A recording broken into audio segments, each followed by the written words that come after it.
All right, aloha there, and welcome back to another iteration of pages from Ted Greene's modern chord progressions. Woo!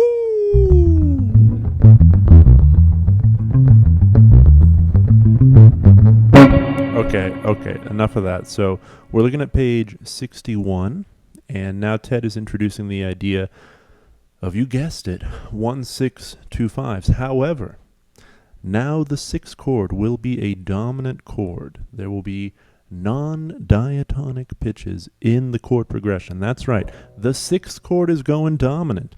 And preceding this whole section, Ted sort of broadly just said, hey, you know, when you're dealing with 1-6-2-5s, any minor 7 you can substitute for a dominant 7. And so those are the rules according to Ted. Let's check it out. Let's see what he does. He's introducing us to this idea in the key of E flat, good old E flat, and remember 1-6-2-5 and also 3-6-2-5, and that's how he starts it, with the 3 chord, a whole bunch of 3 chords. What's the 3 chord of E flat? Going once, going twice. I don't hear you. It's G minor, and that's where we start with a G minor 7 shell. Let's give it a whirl. 2, 3, and I'm just going to play through them. Notice how similar he's getting us acquainted with an area of the neck. And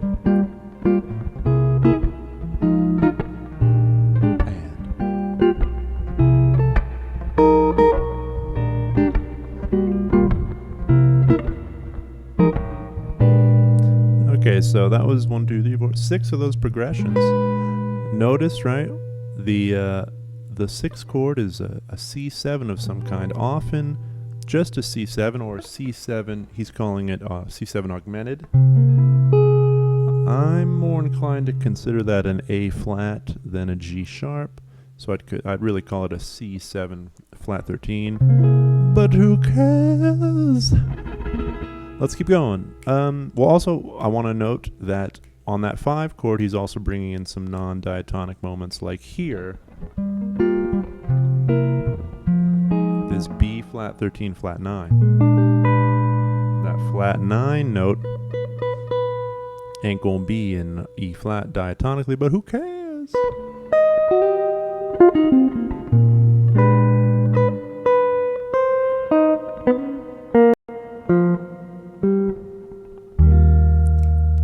Next part, a 1, 2, all the same really.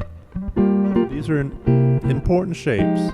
These here, they'll be very useful to you in your musical adventures. Don't make any errors like that. That's a whoopsie poopsie, but there it is. 2, 3, and. Now look at this chord, eh? To this guy. That can be a tough one. Notice it's the middle finger doing the barring here, followed by the ring and the pinky, and then my index reaching for that flat 7. This is a great voicing of a 7 flat 13 chord. F minor 7, and yet again on the B flat. So he uses the same sort of dominant chord on the 6 and the 5. Let's do it again. 3 and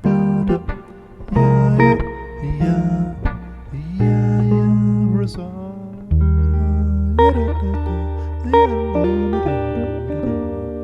Keeping it rolling here.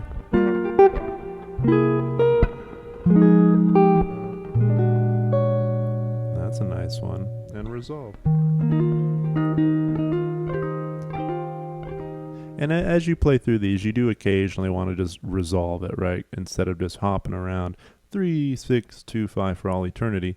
Practice resolving it to E flat, and getting acquainted with that feeling of arriving at the revolution. I'm afraid that's not coming anytime soon, but you can arrive at the resolution. Okay, anytime you wish, just come to E flat. In this case here.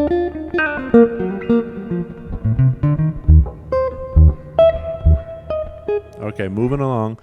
Now he starts it with the 1 chord. He got rid of the 3 chord, that G minor, and he's starting with an E9, or an E add 9 rather.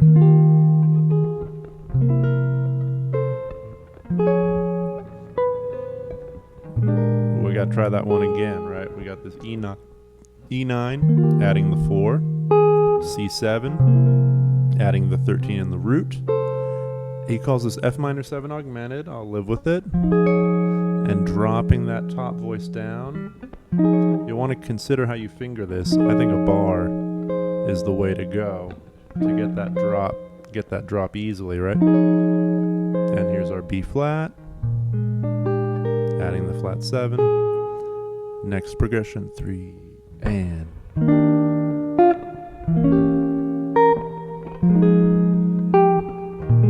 So I think that needs some explanation, right? We've got our major 7, nothing too crazy. Now here, this is a C7 flat 9.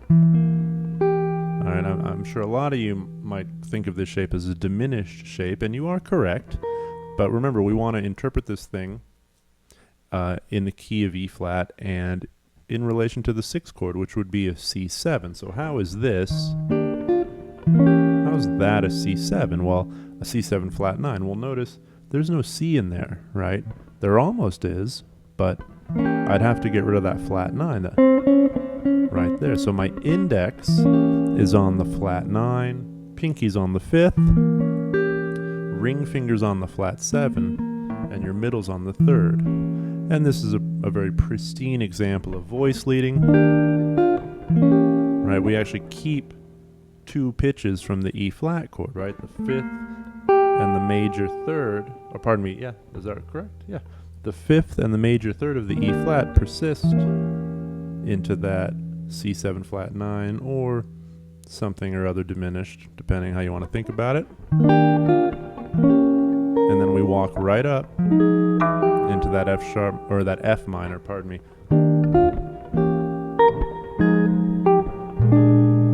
Ending with a B7 or B flat 7, or rather a B flat 9. One more time. It's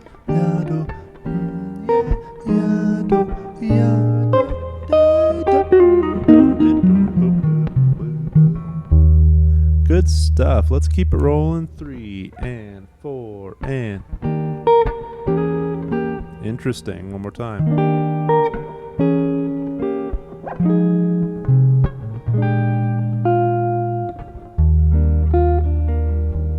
Something to notice here, right? That E flat major 7 into, once again, that diminished shape, but extending and then collapsing with the melody. Into the F minor with bass movement, down to the B flat, to the 5th, and resolve.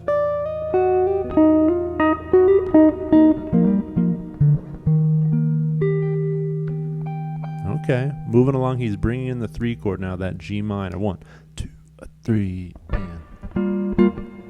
Oh, look, this is fun. One more time. Now, what's going on there? Notice the bass line, right? The bass line, we've got a chromatic bass line. And yet again, this idea of a diminished 7th chord, a half step above a dominant chord, giving you a 7 flat 9. That's happening again here. We've got this G minor with the 5th in the bass. Now this shape, right, he's considering this a C7 flat 9. In other words, the flat 9 on the bottom, the flat 7 with my index, and the major 3rd there with the ring. And he gives us the option of adding the 5th. And we can bar it like that. And if you know anything about diminished 7th chords, you'll know that that is also a diminished 7th chord voicing. But really, we get there, you know, to Ted's. I feel like Ted is just trying to demonstrate this voice leading.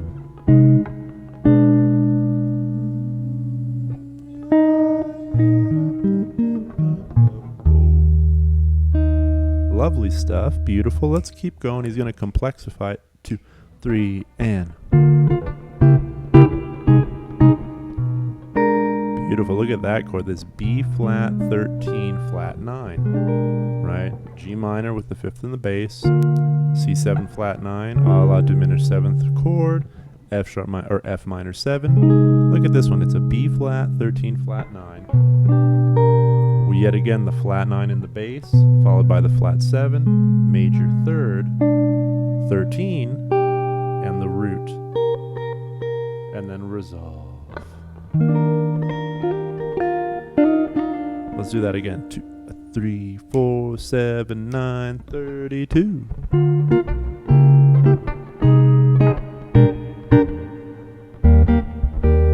Moving along. Oopsie, 2, 3, and. That's nice.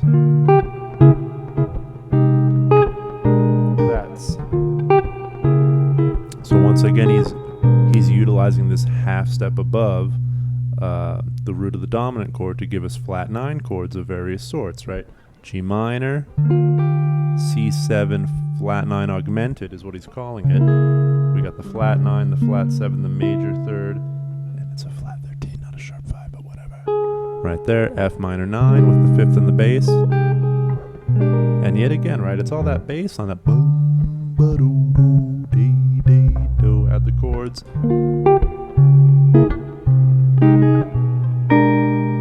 Resolve. Let's keep going. 2, 3, and 1, 7, 42. Again. Keeping it rolling.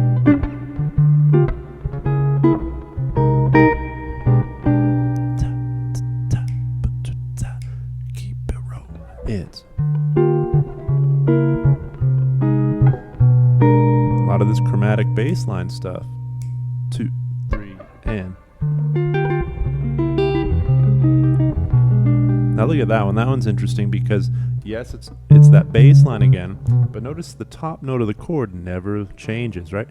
That it's.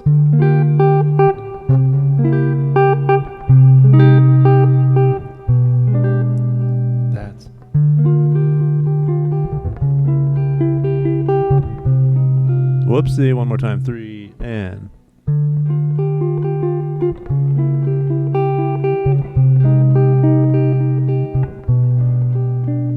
That's a nice thing to do. 2, 3, and. Whoopsie, 2, 3, and. No, 2, 3, and.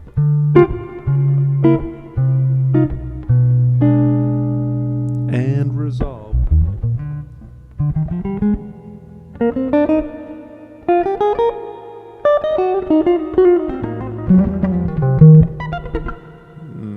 Okay, almost done with this page.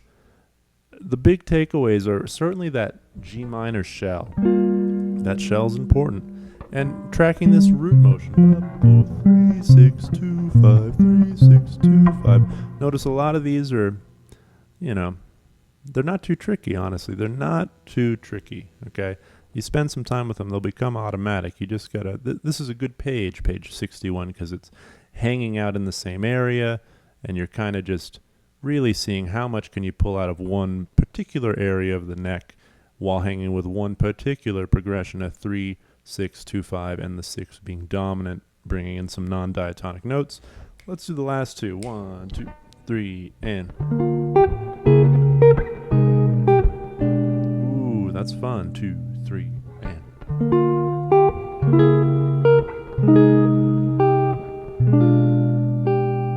Very beautiful. One more time. It's.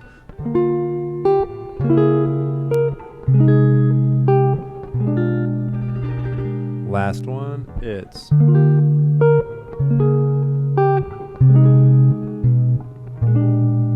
Very cool, right? There's the bass movement. The do, da, ya, da. Even more chromatic to the root of the 5 chord and resolve. And believe it or not, that's all of page 61. So get to it, folks. Practice it. Like and share and subscribe, right? Tell all your friends about me and my guitar and all the fun things you're learning. And if you want to learn more, you want to interface in the actuality of real time with the real presence of immediate feedback from not only me, but my assortment of alien friends who communicate with the celestial musical spheres, click the link or comment or reach out to me or communicate through telekinesis that you want to learn how to play a C major scale, and I will charge you $1 million for it. So call me. I'm going to go now. Thanks for being here. Keep rocking and rolling. Oh, I'm out.